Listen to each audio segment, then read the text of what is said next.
ಪ್ರೀತಿಯ ಸ್ನೇಹಿತರೆ, ಎಲ್ಲರಿಗೂ ನನ್ನ ನಮಸ್ಕಾರಗಳು. ನಾನು ನಿಮ್ಮ ಪ್ರೀತಿಯ ಕನ್ನಡ ಕುವರಿ ಚಾನಲ್ಗೆ ಎಲ್ಲರಿಗೂ ಸ್ವಾಗತ ಸುಸ್ವಾಗತ. ಊರಿಗೆ ಹೋಗಿದ್ವಿ. ಊರಿಂದ ಎಷ್ಟೊಂದು ಥರದ ತರಕಾರಿಗಳು, ಸೊಪ್ಪುಗಳು ಎಲ್ಲವನ್ನು ತೊಗೊಂಡು ಬಂದ್ವಿ. ಸೊ ಅದರಲ್ಲಿ ಒಂದು ವಿಶೇಷವಾಗಿರ್ತಕ್ಕಂಥ ಸೊಪ್ಪು. ಆ ಸೊಪ್ಪನ್ನು ಕ್ಲೀನ್ ಮಾಡ್ಕೊಳ್ಳೋದು, ನಮ್ಮ ಕಡೆ ಹಳ್ಳಿಗಳ ಕಡೆ ಸೊಪ್ಪು ಸೋಸೋದು ಅಂತ ಹೇಳ್ತಾರೆ. ಆ ಸೊಪ್ಪನ್ನು ಹೇಗೆ ಸೋಸ್ಕೊಳ್ಳೋದು, ಹೇಗೆ ಕ್ಲೀನ್ ಮಾಡ್ಕೊಳ್ಳೋದು ಅನ್ನೋದನ್ನು ನೋಡಿ ತೋರಿಸ್ತಾ ಇದ್ದೀನಿ. ನಾನೀಗ ತೋರಿಸ್ತಾ ಇರ್ತಕ್ಕಂಥ ಸೊಪ್ಪು ಯಾವುದಂದರೆ ಅರಿವೆ ಸೊಪ್ಪು. ಅರಿವೆ ದಂಟು ಅಂತ ಕರೀತಾರೆ ಅದನ್ನು. ಅದು ಸುಮಾರು ಒಂದು ಮೊಣಕಾಲಿಗಿಂತೂ ಎತ್ತರ ಬೆಳೆಯುತ್ತೆ. ಅದನ್ನು ಬೇರು ಸಮೇತ ಬುಡಕ್ಕೆ ಕೈ ಹಾಕಿಬಿಟ್ಟು ಕೀಳಬೇಕು. ಅದನ್ನು ಕಿತ್ತ ಮೇಲೆ ಈ ಥರ ಸೊಪ್ಪನ್ನೆಲ್ಲ ಕ್ಲೀನ್ ಮಾಡ್ಕೊಳ್ಳೋದು. ನೋಡಿ, ಬೇರು ಸಮೇತನೇ ಆ ದಂಟನ್ನು ಎತ್ತಿಟ್ಕೊಳ್ಳೋದು. ಈ ಅರಿವೆ ಸೊಪ್ಪಲ್ಲಿ ಈ ಥರ ದೊಡ್ಡ ದೊಡ್ಡ ಎಲೆಗಳಿರ್ತಾವಲ್ಲ, ಅವೆಲ್ಲ ಸೀಡೆ ಬಂದಿರ್ತವೆ, ಜೊತೆಗೆ ಹಣ್ಣಾಗಿರ್ತವೆ. ಅದನ್ನು ಬಳಸೋದು ಬೇಡ. ನೋಡಿ, ಇದು ತೆನೆ ಬಂದಿದೆ, ಅದು ಕೂಡ ತೆಗಿತಿದ್ದೀನಿ. ಮುಂದೆ ಅದನ್ನು ಆ ತೆನೆನ ಆ ಗಿಡ ಕೀಳದೆ ಹಾಗೆ ಬಿಟ್ಟರೆ ಆ ತೆನೆ ಒಳಗೆ ಬೀಜ ಆಗುತ್ತೆ, ಅರಿವೆ ಸೊಪ್ಪಿನ ಬೀಜ ಆಗುತ್ತೆ.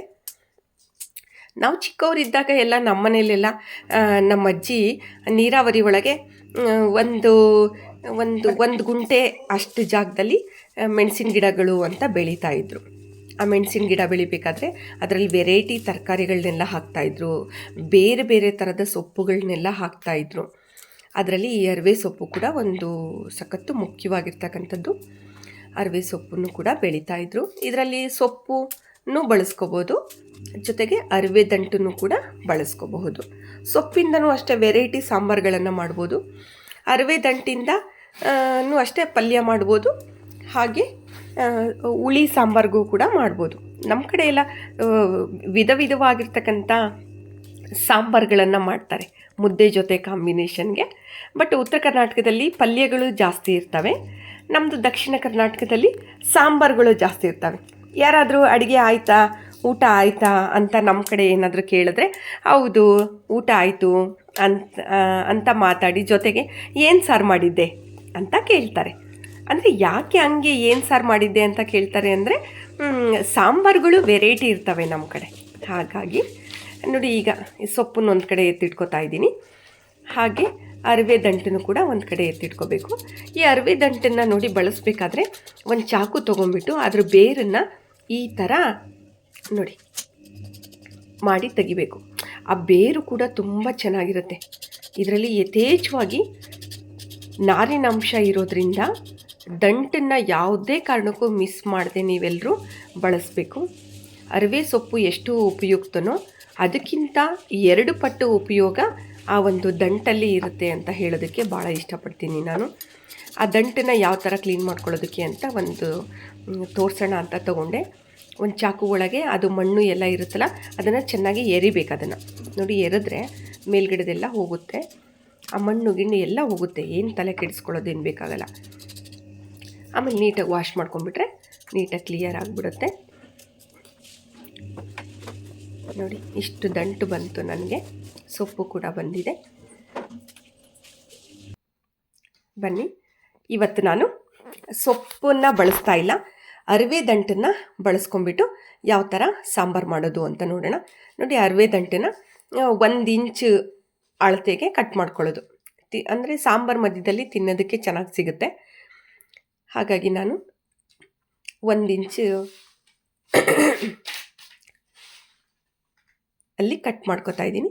ಬರೀ ನಾನು ಅರಿವೆ ದಂಟು ಅಷ್ಟೇ ಉಪಯೋಗಿಸ್ತಾ ಇಲ್ಲ ಸಾಂಬಾರು ಮಾಡಲಿಕ್ಕೆ, ಇನ್ನು ಬೇರೆ ತರಕಾರಿಗಳು ಕೂಡ ಈ ದಂಟಿನ ಜೊತೆಗೆ ಹಾಕ್ತಾಯಿದ್ದೀನಿ. ಈ ಬಿಳಿ ಭಾಗ ವಿಶೇಷವಾಗಿ ಹಾಕಬೇಕು. ಇದು ಬೇರು ಥರ ಇರುತ್ತಲ್ಲ, ಇದು ಹಾಕಿದ್ರೆ ತುಂಬ ರುಚಿಯಾಗಿರುತ್ತೆ ಸಾಂಬಾರು. ಆಮೇಲೆ ಇದನ್ನು ತಿಂತಾ ಇರಬೇಕಾದ್ರಂತೂ ಸಖತ್ತು ರುಚಿ ಅನಿಸುತ್ತೆ. ಹಾಗಾಗಿ ನೋಡಿ, ವೈಟ್ ಕಲರು, ಇನ್ನೊಂದು ಕೆಂಪುಗಿರ್ತಕ್ಕಂಥ ಅರಿವೆ ದಂಟು ಬರುತ್ತೆ, ಅದನ್ನು ಕೂಡ ಬಳಸ್ಕೊಳ್ಳಿ.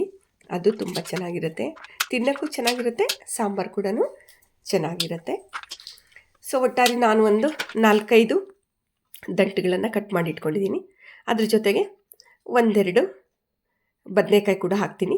ತುಂಬ ಸಣ್ಣದಾಗಿ ಕಟ್ ಮಾಡ್ಕೋಬಾರ್ದು. ತರಕಾರಿ ಸಾಂಬಾರು ಮಾಡಬೇಕಾದ್ರೆ ಸ್ವಲ್ಪ ತರಕಾರಿಗಳು ದಪ್ಪಗಿದ್ದರೆ ತಿನ್ನೋವಾಗ ಎಲ್ಲ ಚೆನ್ನಾಗಿ ಅನಿಸುತ್ತೆ. ಹಾಗಾಗಿ ನಾನು ತುಂಬ ಸಣ್ಣದಾಗಿ ಕಟ್ ಮಾಡ್ಕೊಳ್ಳಲ್ಲ. ನೋಡಿ ಇಷ್ಟೇ ತರಕಾರಿ ಬಳಸಿದ್ದು ನಾನು. 1 ಆಲೂಗೆಡ್ಡೆ, 2 ಬದನೆಕಾಯಿ, ಒಂದು 4 ದಂಟಿನ ಸಾರು ಮಾಡಲಿಕ್ಕೆ ನಾನು ಫಸ್ಟೇ ಒಗ್ಗರಣೆ ಹಾಕ್ಕೊಂಡ್ಬಿಡ್ತೀನಿ. ಸೊ ಇಷ್ಟು ಸಾಕು, ಜಾಸ್ತಿ ಎಣ್ಣೆ ಬಳಸೋದು ಬೇಡ.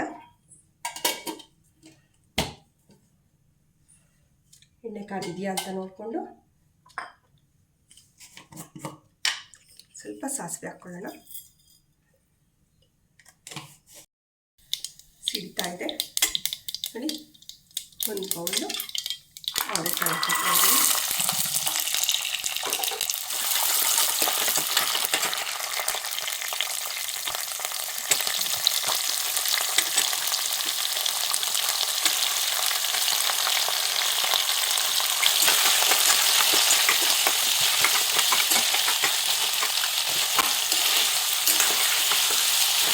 ಸೊ ಇದು ಒಗ್ಗರಣೆ ಒಳಗೆ ಸ್ವಲ್ಪ ಬೇಯ್ತಾ ಇರಲಿ. ಅಷ್ಟೊತ್ತಿಗೆ ಇದಕ್ಕೆ ಏನೇನು ಬೇಕೋ ಅದು ಮಸಾಲೆ ಖಾರನ ರುಬ್ಕೊಂಬರೋಣ. ಸೊ ಈ ಸಾಂಬಾರಿಗೆ ಏನೇನು ಬೇಕು ಅಂತಂದರೆ ನೋಡಿ, ಈರುಳ್ಳಿ, 1 ಟೊಮೊಟೊ, ಸ್ವಲ್ಪ ಕೊತ್ತಂಬರಿ ಸೊಪ್ಪು, ಒಂದು ಸ್ವಲ್ಪ ಹುಣಸೆಹಣ್ಣು, ಬೆಳ್ಳುಳ್ಳಿ, ಶುಂಠಿ, ಸ್ವಲ್ಪ ಕಾಯಿ ತುರಿ, ಇಷ್ಟು ಹಾಕಿ ಮಿಕ್ಸಿ ಮಾಡ್ಕೊಂಬರೋಣ.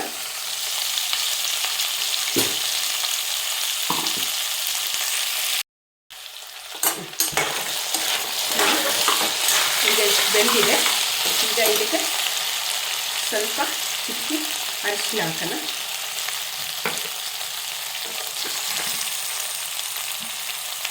ಖಾರಕ್ಕೆ ಎಷ್ಟು ಬೇಕೋ ಅಷ್ಟು ಖಾರದ ಪುಡಿ ಹಾಕ್ಕೊಳ್ಳೋಣ. ಸ್ವಲ್ಪ ಖಾರ ಕಡಿಮೆ ಇದೆ, ಇದು ಇಷ್ಟು ಹಾಕ್ಕೊತೀನಿ.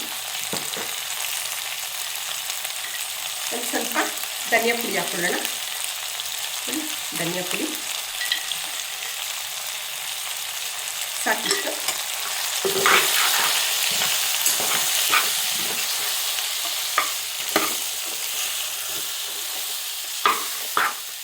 ಧನಿಯಾ ಪುಡಿ ಹಾಕ್ಬಿಟ್ಟು ಈಗ ರುಬ್ಬಿರ್ತಕ್ಕಂಥ ಇದು ಮಸಾಲೆ ಹಾಕ್ಕೊಳ್ಳೋಣ.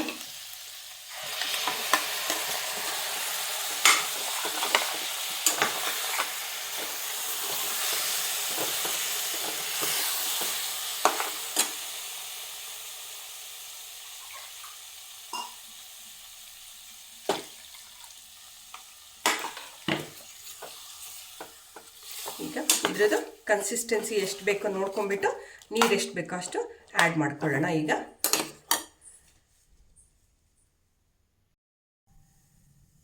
ಹದ ನೋಡ್ಕೊಂಡ್ಬಿಟ್ಟು ನೀರು ಎಷ್ಟು ಬೇಕು ಅಂತ ಹಾಕ್ಕೊಳ್ಳಿ. ಹುಳಿ ಸಾರಲ್ವ ಇದು, ಸ್ವಲ್ಪ ನೀರು ಇರಬೇಕು, ಅಂದರೆ ತಿಳಿ ಇರಬೇಕು.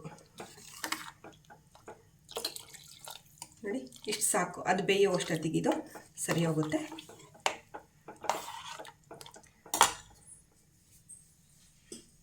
ಈಗ ಇದಕ್ಕೆ ರುಚಿಗೆ ಎಷ್ಟು ಬೇಕೋ ಅಷ್ಟು ಉಪ್ಪು ಹಾಕೋಣ. ನಿಮ್ಮ ರುಚಿಗೆ ನೋಡಿಕೊಂಡು ಉಪ್ಪು ಹಾಕ್ಕೊಳ್ಳಿ. ಸಾಕಾಗುತ್ತೆ ಇಷ್ಟು. ಇದನ್ನು ಹೀಗೆ ಕುದಿಸ್ಕೊಳ್ಳೋಣ.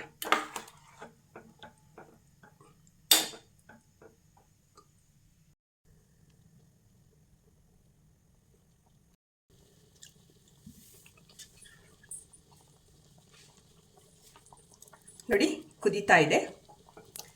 ಸಖತ್ ರುಚಿಯಾಗಿರುತ್ತೆ ಇದು ಸಾಂಬಾರು. ಇದರೊಳಗೆ ಎಲ್ಲ ತರಕಾರಿಗಳು ಹಾಕಿದ್ದೀವಿ, ಬಟ್ ದಂಟು ಕೂಡ ಹಾಕಿದ್ದೀವಿ. ದಂಟಲ್ಲಿ ವಿಶೇಷವಾಗಿ ನಾರಿನ ಅಂಶ ಜಾಸ್ತಿ ಇರೋದ್ರಿಂದ ಆರೋಗ್ಯಕ್ಕೆ ತುಂಬ ಒಳ್ಳೆಯದು. ಯಾರಿಗೆ ಜೀರ್ಣಕ್ರಿಯೆ ಕಡಿಮೆ ಇರುತ್ತೋ ಅಂಥವರು ಈ ದಂಟಿಂದು ಸಾಂಬಾರನ್ನು ತಿನ್ನೋದ್ರಲ್ಲಿ ಏನೂ ತಪ್ಪೇನಿಲ್ಲ. ಇದು ಇನ್ನು ಸ್ವಲ್ಪ ಇದು ದಂಟು ಈಗ ನಾನು ಉಪಯೋಗಿಸಿರೋದು ಸ್ವಲ್ಪ ಬಲ್ತಿದೆ. ಇಂಥ ದಂಟನ್ನು ಹುಳಿ ಸಾರು ಮಾಡಲಿಕ್ಕೆ ಚೆನ್ನಾಗಿರುತ್ತೆ.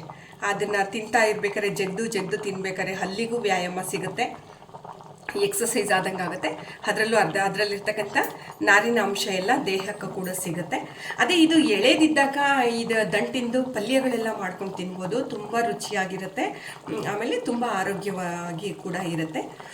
ಈ ದಂಟಿಂದು ಸಾಂಬಾರಿಗೆ ಮೊಳಕೆ ಕಾಳನ್ನು ಹುರುಳಿ ಕಾಳನ್ನು ಮೊಳಕೆ ಕಟ್ಟಿಬಿಟ್ಟು ಆ ಮೊಳಕೆ ಹುರುಳಿ ಕಾಳಿನ ಜೊತೆಗೆ ಕಾಂಬಿನೇಷನು ದಿ ಬೆಸ್ಟ್ ಅಂತ ಹೇಳ್ಬೋದು. ಇವತ್ತು ನಾನು ಯಾಕೆ ತೊಗರಿಬೇಳೆ ಆಗಲಿ ಅಥವಾ ಹುರುಳಿಕಾಳಾಗಲಿ ಬಳಸಲಿಲ್ಲ ಅಂದರೆ ಮನೆಯಲ್ಲಿ ತುಂಬ ಅವರೆಕಾಳಿತ್ತು. ಹಾಗಾಗ್ಬಿಟ್ಟು ಅವರೆಕಾಳು ವೇಸ್ಟ್ ಆಗಬಾರ್ದು ಅನ್ನೋ ಕಾರಣಕ್ಕೆ ನಾನಿವತ್ತು ಅವರೆಕಾಳನ್ನು ಹಾಕಿ ದಂಟಿನ ಸಾಂಬಾರು ಮಾಡಿದೆ. ದಂಟಿನ ಜೊತೆಗೆ ಸ್ವಲ್ಪ ಕಾಂಬಿನೇಷನ್ ಇರಲಿ ಅಂತ ಹೇಳ್ಬಿಟ್ಟು ಒಂದೇ ಒಂದು ಆಲೂಗೆಡ್ಡೆ ಜೊತೆಗೆ ಒಂದೆರಡು ಬದನೆಕಾಯಿಗಳನ್ನು ಬಳಸ್ಕೊಂಡಿದ್ದೀನಿ ಅಷ್ಟೇ. ನೀವು ಬರೀ ದಂಟು ಹಾಕಿನೂ ಮಾಡ್ಕೋಬೋದು, ಬರೀ ದಂಟಿಂದು ಪಲ್ಯ ಕೂಡ ಮಾಡ್ಕೋಬೋದು, ತುಂಬ ಚೆನ್ನಾಗಿರುತ್ತೆ. ಎಲ್ಲಾದರೂ ಸಿಕ್ಕಿದ್ರೆ ಮಿಸ್ ಮಾಡದೆ ಅರವೆ ದಂಟು ಅಂತ ಕೇಳಿಬಿಟ್ಟು, ಇದು ಅರವೆ ದಂಟಲ್ಲಿ ಬಿಳಿ ಅರವೆ ದಂಟು ಮತ್ತು ಕೆಂಪು ಕಲರಿನ ಅರವೆ ದಂಟು ಕೂಡ ಇರುತ್ತೆ. ಅದನ್ನು ತಗೊಂಡು ಬಂದು ಮಾಡ್ಕೊಳ್ಳಿ. ಹೆಚ್ಚು ನಾರಿನ ಅಂಶ ಇರ್ತಕ್ಕಂಥದ್ದು.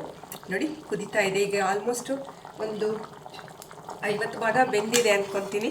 ಯಾಕಂದರೆ ನಾವು ಒಗ್ಗರಣೆ ಹಾಕಿದಾಗ ಒಗ್ಗರಣೆಯಲ್ಲೂ ಸ್ವಲ್ಪ ಬೇಯಿಸ್ಕೊಂಡಿದ್ವಿ. ಆಮೇಲೆ ಇವಾಗ ಕುದೀತಾ ಇದೆ. ಇನ್ನೊಂದು 2-3 ಕುದಿ ಬರೋ ಅಷ್ಟೊತ್ತಿಗೆ ಬೆಂದುಬಿಡುತ್ತೆ. ಎಲ್ಲ ಹಸಿ ಫ್ರೆಶ್ ಆಗಿರೋ ಅಂಶನೇ ಅಲ್ಲ, ಹಸಿಯಾಗಿರ್ತಕ್ಕಂಥದ್ದು. ಹಾಗಾಗಿ ಬೇಯೋದಕ್ಕೇನು ಜಾಸ್ತಿ ಟೈಮ್ ತಗೊಳ್ಳೋದಿಲ್ಲ. ಅದಕ್ಕೆ ನಾನು ಕುಕ್ಕರಲ್ಲಿ ಮಾಡಲ್ಲ ಇದನ್ನು, ಸಾಂಬಾರನ್ನ. ಇದು ಓಪನ್ ಮಾಡಿದ್ರೇ ಚಂದ. ಯಾವುದೇ ಒಂದು ಹುಳಿ ಸಾರಾಗಲಿ ಇದು ಓಪನ್ ಮಾಡಿ ಅದರಲ್ಲಿ ಹಸಿ ವಾಸನೆ ಇರೋದಿಲ್ಲ, ಗಾಳಿಗೆ ಆವಿಯಾಗಿ ಹೋದರೆ ಮಾತ್ರ ಭಾಳ ರುಚಿಯಾಗಿ ಚೆನ್ನಾಗಿ ಬರುತ್ತೆ. ಜಾಸ್ತಿ ಎಣ್ಣೆ ಗಿಣ್ಣೆ ಎಲ್ಲ ಏನು ಜಾಸ್ತಿ ಬಳಸೋ ಅವಶ್ಯಕತೆ ಇಲ್ಲ. ಎಣ್ಣೆ ಬಳಸಲಿಲ್ಲ ಅಂದ್ರೂ ಸೂಪರಾಗಿರುತ್ತೆ ಸಾಂಬಾರು ಮಾತ್ರ. ನೋಡಿ ಏನು ಸಖತ್ತಾಗಿದೆ. ಕುದೀತಾ ಇದೆ ಚೆನ್ನಾಗಿ. ಕುದೀಲಿ. ಇನ್ನೊಂದು 2 ಕುದಿ ಇದೇ ಥರ ಚೆನ್ನಾಗಿ ಕುದ್ಬಿಟ್ರೆ ಇದು ಬೆಂದಂಗೆ ಆಗ್ಬಿಡುತ್ತೆ ಅಲ್ಲಿಗೆ.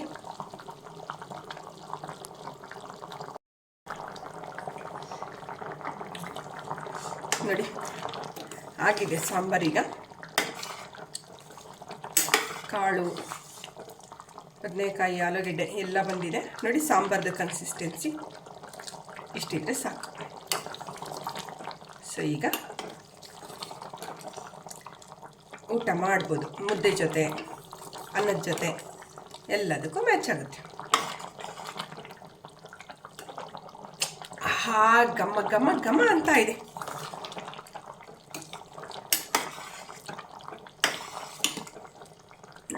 ಬೆಂದಿದ್ದಾವೆ ಎಲ್ಲವು. ಬದನೆಕಾಯಿ, ಆಲೂಗೆಡ್ಡೆ ಜಾಸ್ತಿ ಬೇಯಿಸೋದು ಬೇಡ, ಕರೆಕ್ಟಾಗಿ ಆಗಿದೆ. ಈ ಹದದಲ್ಲಿ ನಿಲ್ಲಿಸಿದ್ರೆ ಸಾಕು. ನೋಡಿದ್ರಲ್ವ ಸ್ನೇಹಿತರೆ, ಅರವೆ ದಂಟು, ಅದ್ರ ಜೊತೆಗೆ ಬದನೆಕಾಯಿ, ಇನ್ನು ನಿಮ್ಗೆ ಯಾವ್ದು ಇಷ್ಟ ಆಗುತ್ತೋ ಅಂಥ ತರಕಾರಿಗಳನ್ನು ಮಿಕ್ಸ್ ಮಾಡಿಬಿಟ್ಟು ಯಾವ ಥರ ಸಾಂಬಾರು ಮಾಡೋದು ಅಂತ. ಸೊ ಇದನ್ನು ನಮ್ಮ ಕಡೆ ಹುಳಿ ಅಂತ ಕರೀತಾರೆ, ಹುಳಿ ಸಾಂಬಾರು ಅಂತ ಹೇಳ್ತಾರೆ. ಸೊ ಈ ಥರ ಹುಳಿ ಮಾಡಿಕೊಂಡು ಅನ್ನದ ಜೊತೆಗೆ, ಚಪಾತಿ ಜೊತೆಗೆ, ರೊಟ್ಟಿ ಜೊತೆಗೆ, ನಮ್ಮ ಕಡೆ ಎಲ್ಲ ಮುದ್ದೆ ಜೊತೆಗೆ ಊಟ ಮಾಡ್ತಾರೆ. ನಾನಿವತ್ತು ಅನ್ನದ ಜೊತೆ ಬಡಿಸ್ತಾ ಇದ್ದೀನಿ ಈ ಸಾಂಬಾರನ್ನು. ಎಲ್ಲರಿಗೂ ಧನ್ಯವಾದಗಳು.